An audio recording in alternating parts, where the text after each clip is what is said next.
साल 680 ईस्वी मुआविया ने अपनी मौत से पहले धोखे से अपने बेटे यजीद को खलीफा बना दिया। इमाम हुसैन अलैहिस्सलाम को जब इसका पता चला तो आपने यजीद की बैत करने से इनकार कर दिया। यजीद चाहता था कि इमाम हुसैन अलैहिस्सलाम इसकी बैत करे, क्योंकि अगर इमाम हुसैन इसकी बैत करते तो लोग इसकी हुक्मरानी को तस्लीम कर लेंगे। लेकिन इमाम हुसैन ने ऐसा नहीं किया, तो यहाँ से यजीद ने अपने बाप की तरह घटिया हरकतें शुरू कर दी। कूफा के लोगों को जब यजीद के धोखे से हुकूमत हासिल करने का पता चला तो उन्होंने इमाम हुसैन अलैहिस्सलाम को खत लिखे कि आप कूफा आएं ताकि हम आपकी लीडरशिप में इस जालिम यजीद के खिलाफ खड़े हो सकें और इंसाफ और इस्लामी उसूलों पर हुकूमत कायम कर सकें। इमाम हुसैन अलैहिस्सलाम तकरीबन 70 के करीब लोगों के साथ मक्का से कूफा के लिए रवाना हो गए, लेकिन यजीद को पता चल चुका था कि इमाम हुसैन कूफा जाकर इसके खिलाफ हुकूमत खड़ी करेंगे। तो यजीद ने उस वक्त के कूफा के गवर्नर नोमान इब्न बशीर को गवर्नर की पोस्ट से हटा दिया, क्योंकि ये एक सहाबी थे और इमाम हुसैन अलैहिस्सलाम की बहुत इज्जत करते थे। इनकी जगह इस जालिम ने उबैदुल्लाह इब्न जियाद को गवर्नर बना दिया। दूसरी तरफ जब इमाम हुसैन अलैहिस्सलाम कोफे की तरफ सफर कर रहे थे तो उबैदुल्लाह इब्न जियाद ने एक बड़ा लश्कर इमाम हुसैन की तरफ रवाना किया और आखिर 2 मुहर्रम को इस लश्कर का सामना इमाम हुसैन से रास्ते में ही एक जगह पर हुआ जिसका नाम है करबला। यजीद की इस फौज का लीडर अमर बिन साद था। इसने इमाम हुसैन को यजीद की बैत करने पर मजबूर किया, लेकिन इमाम हुसैन अलैहिस्सलाम ने कहा कि मैं किसी जालिम की बैत नहीं कर सकता। इसने इमाम हुसैन को धमकियां दी, लेकिन आप हक पर डटे रहे। कुछ दिनों बाद जब अमर बिन साद को पता चल गया कि इमाम हुसैन सरेंडर नहीं करेंगे तो इसने इमाम हुसैन अलैहिस्सलाम के काफिले का पानी बंद कर दिया और दरिया पर फौज खड़ी कर दी। इस दरिया का नाम दरियाए फुरात था, जिसे आज हम यूफ्रेट्स रिवर कहते हैं। ये वही दरिया है जिसके बारे में नबी अलैहिस्सलाम ने फरमाया था कि क़यामत से पहले इस दरिया से सोना निकलेगा और लोग इस पर लड़ते हुए मर जाएंगे। जब 7 मुहर्रम को इमाम हुसैन अलैहिस्सलाम के काफिले का पानी रोक दिया गया तो यहाँ से जुल्म की इंतहा शुरू हुई। उस वक्त करबला में तकरीबन 40 to 50 डिग्री टेम्परेचर था। इतनी गर्मी में अगर इंसान पेट भरकर भी पानी पी ले तो उसे ज्यादा से ज्यादा सिर्फ 2 से 3 घंटों तक प्यास नहीं लगेगी, लेकिन यहाँ तो पानी ही रोक दिया गया था। इमाम हुसैन अलैहिस्सलाम और इनके साथियों ने 4 दिन बगैर पानी के गुजारे। जैसे ही बगैर पानी पिए 24 घंटे गुजरते हैं तो इंसान को शदीद प्यास महसूस होती है, जिससे मुंह खुश्क होने लगता है और इंसान को थकावट होना शुरू हो जाती है और इसकी फिजिकल परफॉर्मेंस और बर्दाश्त कम होने लगती है।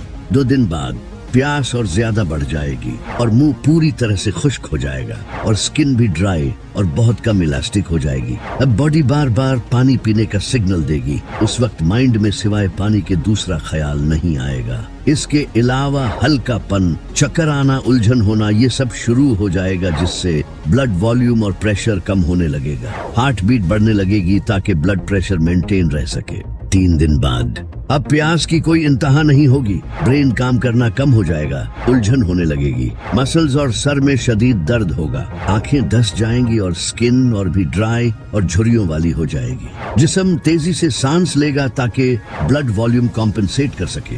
4 दिन बाद अब बॉडी ब्लड प्रेशर मेंटेन नहीं रख पाएगी, जिससे शॉक लगेगा और ब्रेन में ब्लड फ्लो कम होने की वजह से कंफ्यूजन, हेलुसिनेशन या फिर इंसान का होश भी खोने लगेगा। इस वक्त तक इंसान की बॉडी के ऑर्गन्स भी फेल हो सकते हैं, जैसे कि किडनी, जिससे इंसान की मौत भी हो सकती है। और वो इंसान जिसका 6 महीनों का बेटा हो और 4 साल की बेटी, और वो भी हजारों लश्कर के बीच, इनकी क्या हालत होगी। 10 मुहर्रम के दिन इमाम हुसैन अलैहिस्सलाम के बेटे अली अकबर ने आपसे लश्कर का सामना करने की इजाजत मांगी। जनाबे अली अकबर इतने खूबसूरत थे कि इनकी माँ इन्हें पर्दे में रखती थी। आप नबी अलैहिस्सलाम के हम शक्ल थे। जैसे ही जनाबे अली अकबर मैदान में गए तो एक एक करके दुश्मनों को मारने लगे। जब अमर बिन साद ने ये देखा तो वो समझ गया कि ये अली का पोता है। इसने फौज को एक साथ हमला करने का हुक्म दिया और दूर से तीरंदाजों ने आप पर तीर बरसाए, जिससे जनाबे अली अकबर पर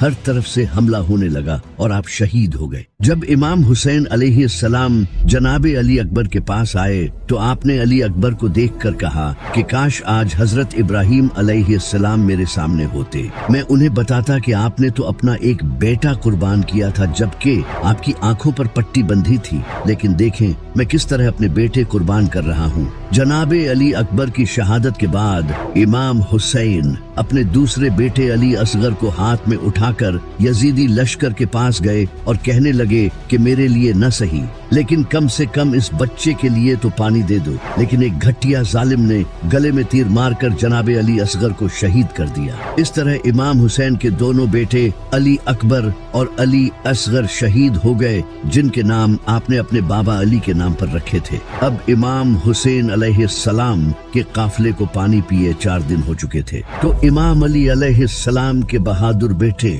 जनाबे अब्बास ने इमाम हुसैन से पानी लाने की इजाजत मांगी। ये इमाम अली अलैहिस्सलाम के ऐसे बेटे थे जिनकी बहादुरी देखकर लोग उन्हें इमाम अली समझते थे। हजरत अब्बास घोड़े पर सवार हुए और तेजी से दरिया की तरफ बढ़े। वहाँ एक लश्कर पहले से ही पहरा दे रहा था। हजरत अब्बास इस लश्कर को चीरते हुए आगे बढ़े और रास्ते में आने वाले हर मुनाफिक को कत्ल करते गए, जिसे देखकर सारी फौज पीछे हट गई और जनाबे अब्बास दरिया के पास पहुंच गए। आपने मशकीजे में पानी भरा। पानी को देखते ही जनाबे अब्बास को पीने का दिल किया, क्योंकि वो पिछले 4 दिनों से प्यासे थे, लेकिन आपने ये गुवारा नहीं किया कि मैं पानी पी लूं जबकि मेरा खानदान प्यासा बैठा है। आप मशकीजे में पानी भरकर वापस मुड़े और फिर से लश्कर को चीरते हुए वापस बढ़ने लगे, लेकिन एक जालिम ने आपके बाजू पर हमला किया, जिस हाथ में आपने मशकीजा पकड़ रखा था, और आपका बाजू कट गया। आपने मशकीजा दूसरे हाथ में पकड़ा और तेजी से खेमों की तरफ बढ़े,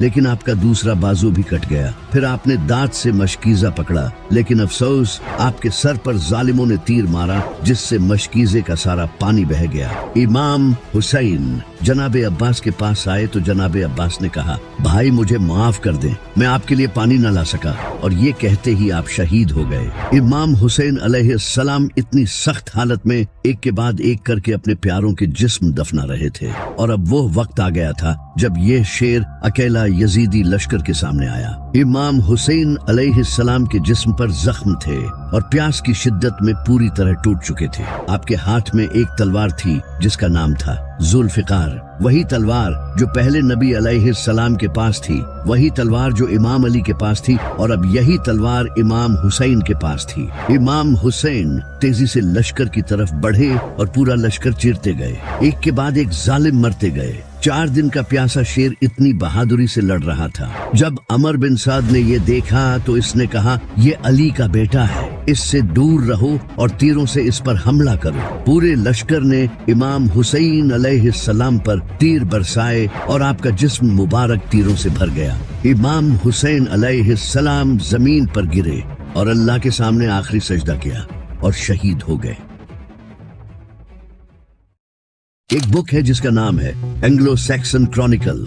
इस बुक को 9th सेंचुरी में वेसेक्स के किंगडम में लिखा गया था और इसे 1996 में इंग्लैंड में पब्लिश किया गया।